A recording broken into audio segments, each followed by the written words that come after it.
Hi, and welcome back to another episode of Unleash the Healer Within. I'm your host, Shadi, and today we have another amazing guest speaker.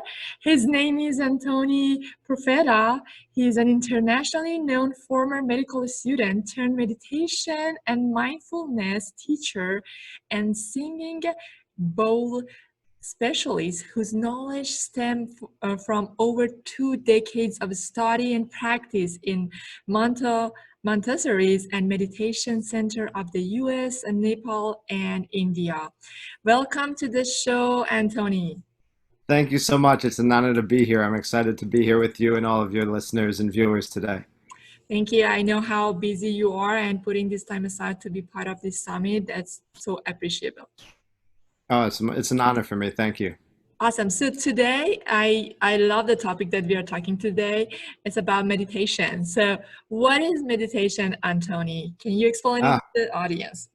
sure. Meditation has many definitions. Many people have these ideas and preconceived notions of what it is. But to be honest, meditation is really just paying attention or trying to put your mind on something in the sense that you can utilize any object. So some people utilize the awareness of the breath. They watch their body breathe. Some people use these things called mantras, which are words or sounds that people chant or cite or recite over and over again, sort of like an affirmation. There are visualization techniques where people are trying to pay attention to or visualize something in a meditation. There's walking meditations in which you're trying to pay attention to walking. And there are even sound meditations and eating meditations. So, and so many more. There are thousands of ways to meditate. And what many people really just need to recognize is that it's just trying to be aware or trying to pay attention to something, trying to focus our attention and our awareness on an object. And that object is often called the object of meditation, but it really could be anything that we can find. We can utilize anything. Painting can be a meditation. Awesome, beautiful. So the to take it to into the Healer Within Summit, do you Yeah. believe we can heal ourselves? Absolutely. I'm a firm believer of that. As you stated a moment ago, my background is actually medicine. I was in medical school going to be a Western medicine doctor, but I began to take a much more holistic sort of turn because the American Medical Association, the AMA, their research and their studies attest to the fact that nearly 80% of all illness and disease in this world, there's one main underlying factor, and that is stress. And so stress is one of the main reasons for our illnesses and our diseases within society. And stress is a mental thing. And so in order to maybe be a preventative type of medicine, we need to learn how to take control of our mind. And so I'm a big believer that the mind has the ability to heal itself. So much so that science has actually proven that. There is a phenomenon known as the placebo effect. Now, a placebo is where a doctor will give a patient a sugar pill. There's no herbs, no oils, no medicines, no vitamins in it. It's just a sugar capsule. It's like a doctor gives a patient a Tic Tac and says, hey, listen, take this and come back to us. We know it's going to work wonders for what you got. And something like over 50% of people have some sort of healing that occurs within them from taking a sugar pill when there should be no reason for that at all.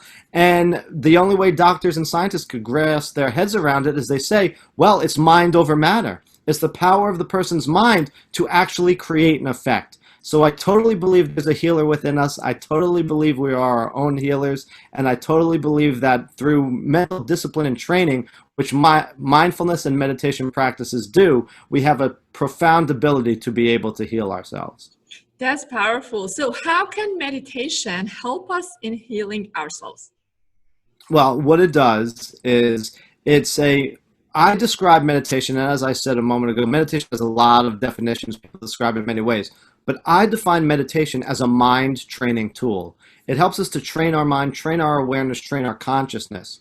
And again, from a physical level, 80% of all illness is due to disease. And it's due to the stress that the mind is dwelling upon and the stress that the mind creates. And two of the main ways the mind creates stress in our life is either by dwelling in the past or projecting into the future. Often when we go back and we think about the past and we're living in the past, sadly, we don't go back to think about all the blessings in our life. We think about things we're upset about, angry about, nervous about, stressed out about, things we regret, all that we would call negative states. And those negative states disrupt our present moment experience. They create tension. They create stress within ourselves. And when the mind goes to project in the future, sadly, it doesn't always go to think about all the blessings that are coming into our life. It goes to think about all the things we need to worry about. What if this goes wrong? What if that goes wrong? And when the mind is going to one of those two places, either the past or the future, it's typically creating a lot of unnecessary stress in our life. And what meditation practices do is they teach us how to take the mind out of those places and say, hey, we're just going to pay attention to this moment, to now, and live more in this present moment existence. Because while the body is often present, our mind, typically 99.9% of the times, is off somewhere else, is dwelling in the past or the future. It's not paying attention to what's happening to us right here and now. And if we can learn to do that, which meditation does, it says to the mind, we're not going to go there right now, we're not going to go here right now, we're just going to pay attention to this moment. It helps to lessen and alleviate or cut back on the amount of self-created stress that we are allowing to happen within us by the mind wandering to one of those places. Awesome, beautiful. And if you want to count the benefit of meditation, what are those benefits? How long do we have? Because there are thousands of benefits from a physical standpoint. Just the and there are now over 6,000 published articles by top universities such as Harvard, UCLA, Wake Forest, Duke that scientifically prove meditation does help to de-stress the body naturally. And just for that reason alone, the de-stressing of the body, it is helpful in many physical illnesses, such as high blood pressure, such as sleep disorders, such as anxiety, such as anxiety and panic attacks. It helps with there is evidence that it helps to actually change blood pressure and heart rates, which can be very helpful. From an emotional standpoint, it helps us to move through difficult emotions. So it helps us to deal with them rather than suppressing them or trying to avoid them. It helps us to process them. And on a deeper level, for spiritual benefits, it helps us to know a part of us that is greater than ourselves, the part of us that, some people call our true self, our true essence, our soul, our divine nature, or spirit, those sort of things. It helps us to realize that there's a part of us that is sort of beyond this physical body. So it has multiple levels of benefits depending on mind, body, soul, whatever you're looking for. That's amazing. So you chose the topic meditation as medication. So how can you apply it as medication? I totally believe that meditation is medication. In fact, if you look at those two words, meditation and medication, there's only one letter that separates them, a D and a C. Yes, and so the root word for both of those, for medication and meditation, is the same root word that means healing. And so while medication, I believe, is something that helps to heal the body, I totally believe that meditation is something that helps to heal the mind. So it's medicine for our mind, which by default, as we've been talking all along, the mind is sort of the ruler of this body, and it can bring about disease, DIS-EASE, and illness, and many other things. So when we learn meditation, it's like we're giving medicine to our mind, and it's helping to retrain the mind in a way that brings healing and wholeness to ourselves. That's amazing. So do you believe we still need to take medication, or by doing meditation on a regular basis or like bring consistency to it, we can eliminate taking medications? I would never say to anyone, stop medication if you've been prescribed by your doctor. There are many instances where medication is needed. However, I was working with a patient who was on medication for high blood pressure, and she didn't want to be on these medications for her entire life. So she heard mindfulness practices and meditation practices might be helpful for that. So she sought me out, and we began to work together for quite some time. And she learned how to practice these techniques. And with some time and added exercise, she was able eventually to slowly wean herself off of the medications. And now at this point, now it's been about 2 years, but at this point now, she's not on any high blood pressure medication at all. So there is a possibility that we can eliminate it down the road. There is a possibility depending on what the problem is. Some instances, if you need insulin or if you need other sort of things, there might be issues where you have to take your medications. No matter how much meditation you practice, it might not be able to get you off of them. Okay, amazing. So, when someone comes to you to get help, what type of meditation you use as your technique and tools? Well, actually, I've been studying meditation for over 2 decades, and I lived in India, I lived in Nepal, and I've studied a vast variety of meditations because there are thousands of methods out there. And so that's important to know because we're all different people with different tastes, different temperaments. I mean, there's over 7 billion people in this world. So if there was only one method of meditation, or if I was only teaching one method of meditation, I couldn't help every mind that's out there and every person that's out there. So the way it works with me is we meet, and during the first session, we try to figure out what method of meditation might be best for you. Some people just enjoy sitting in total silence and observe the body breathe, but there's some people you put them in the silence and it's like, oh my gosh, they see for the first time how active their mind is and how many thoughts they're having and how busy and chaotic it is in there, that trying to sit still in silence and just watch the breath for even 2 minutes would actually make them nervous, make them restless, and they say, I can't do this. And so we might have to tailor that. Somebody with a very busy mind might prefer to do a visualization technique, maybe where you're sitting and playing a little game like moving energy up and down your spine or something like that, because what that will do is it keeps the mind off of the mental chatter and it gives the mind sort of like a little bit of a game to play, and that might be their doorway into the meditation path. Or someone with a busy mind, sometimes sound meditations are very helpful for them too. And then there's other people that don't like those methods. The sound is distracting, the visualization is distracting, but they like just sitting and silently chanting a mantra. And so we have to work through that together to find the one that's best suited for a person's personality or temperament, because only then will we be able to find the method that will help them truly cultivate that long-term, consistent daily practice. And that is the only way to get anything out of meditation. It has to become as regular as brushing your teeth or taking a shower. It has to be like a meeting that you schedule into your daily routine that you're not going to miss, because that's the only way the benefits will unfold. Beautiful. So basically, that's powerful that we have different techniques that it can apply to some people, and some people can get another path. That's so powerful. And is there a specific time of the day that we get to do the meditation, or is work better?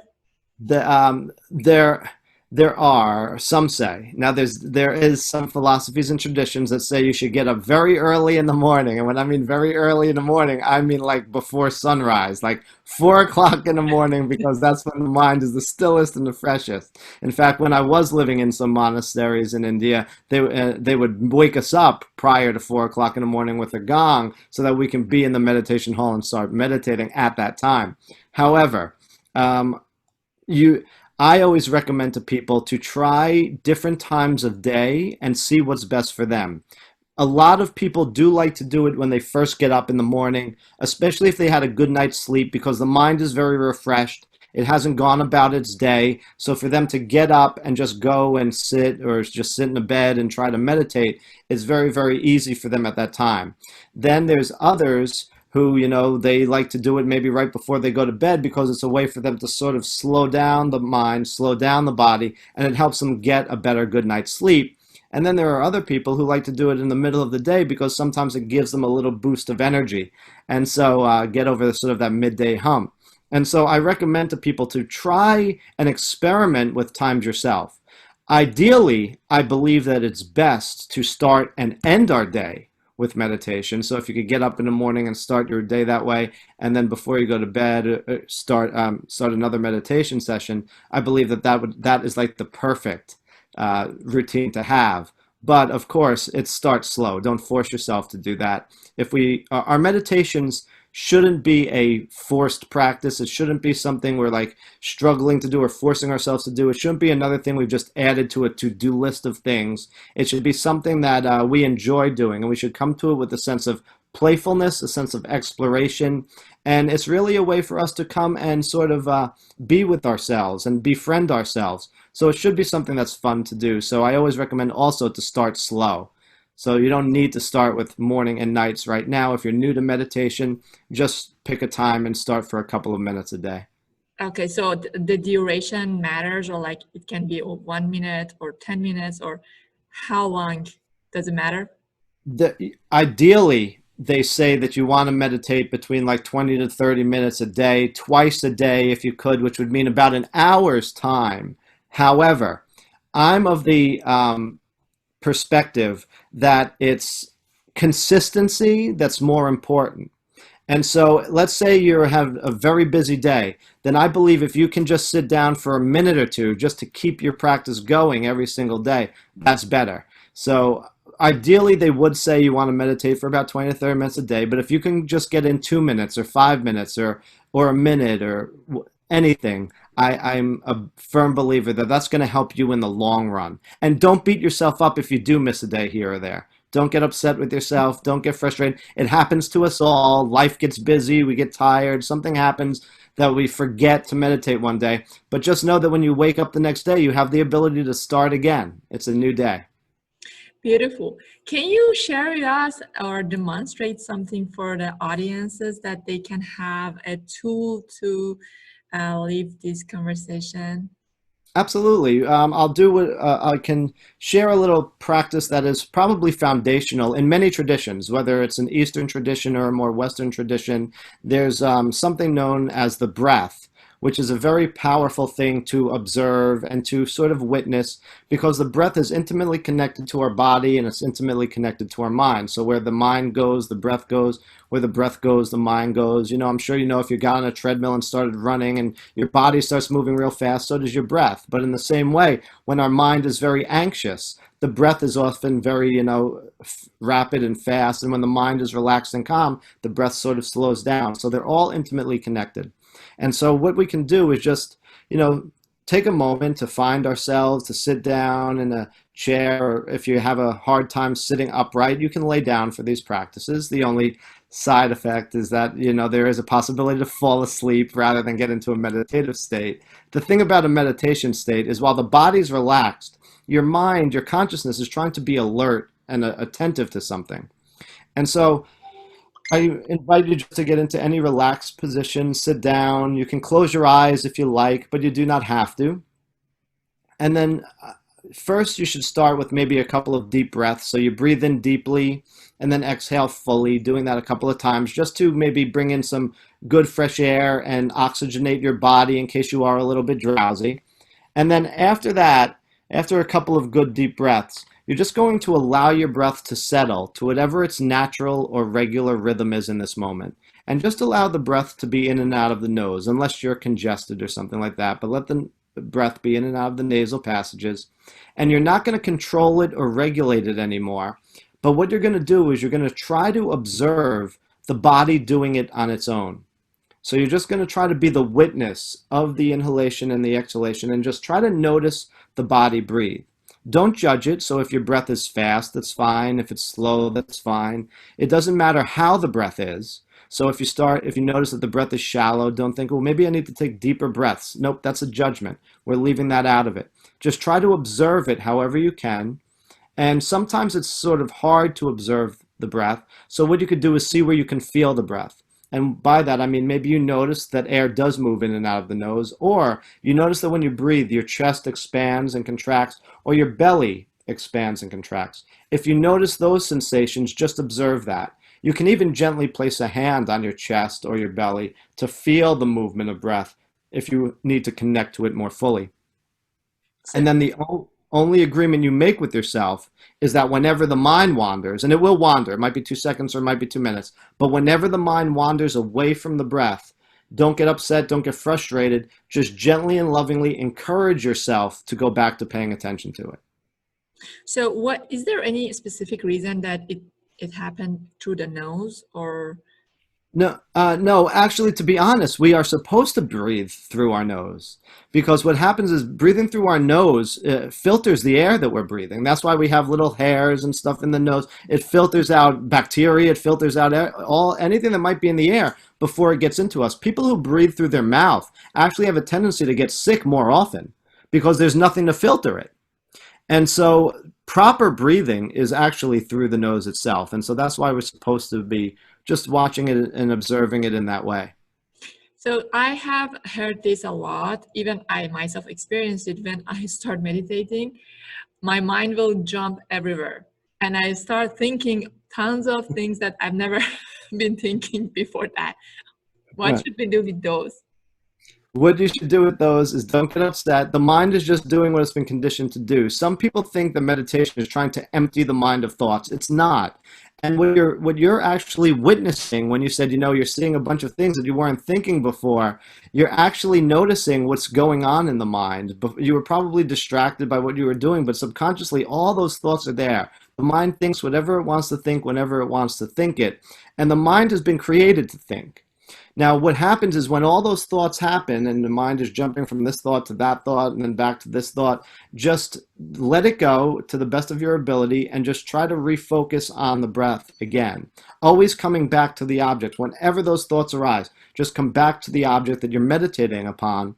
And what happens is slowly you begin to build up the mind's ability to concentrate and focus. It's like you're building up your mind's attention muscle. You're teaching it how to pay attention. You're teaching it how to focus. You're teaching it how to concentrate. And when that concentration is built up, what begins to happen is you create what is known in meditation traditions as a single pointed mind, a mind that's able to stay where you want it, when you want it there, for as long as you want it there. And so what begins to happen is when you keep coming back to the breath, coming back to the breath, coming back, or any object you're using, the mind has built up enough concentration that the mind learns, oh, okay, I'm supposed to stay with the breath or whatever object I'm meditating upon. And then those those thoughts that are running around begin to lessen, they begin to subside.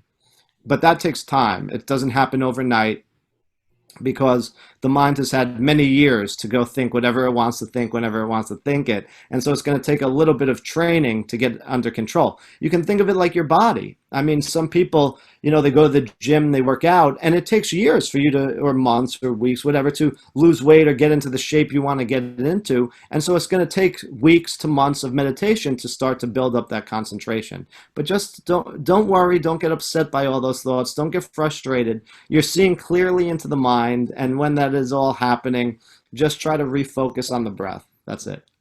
Amazing. And you mentioned that the position seated is better, but some people can lie down, right? But I Yeah. heard this a lot that people said even they're sitting, they fall asleep. Is it okay to that happen? Because I heard this and then they're telling me that we stop meditating because we fall asleep. What is the point in that? Right. Well, sometimes we need it. Sometimes we live very busy lives. Sometimes we're exhausted. And what that falling asleep is showing yourself that you need to give yourself a little bit more care, and you need to maybe give yourself some rest. So sometimes it happens and it's fine. But if it's consistently happening and you had a great night's sleep the day before and you're not, overexhausted, then yes, what we need to do is we need to try to keep ourselves awake.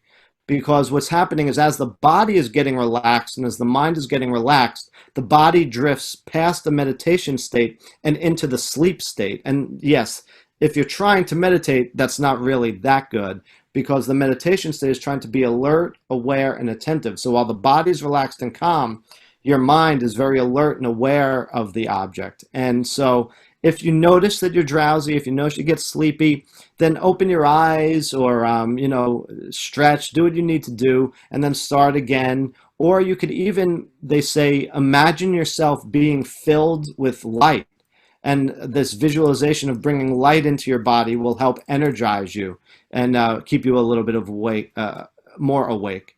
But yeah, you don't want to have it be a consistent thing where you keep falling asleep like every time you go meditate. Amazing. So I have one more question before we go to the Sure. end. There are many teachers that are saying that for calming yourself down, breathe through the nose and exhale through the mouth. So what is it? Yes.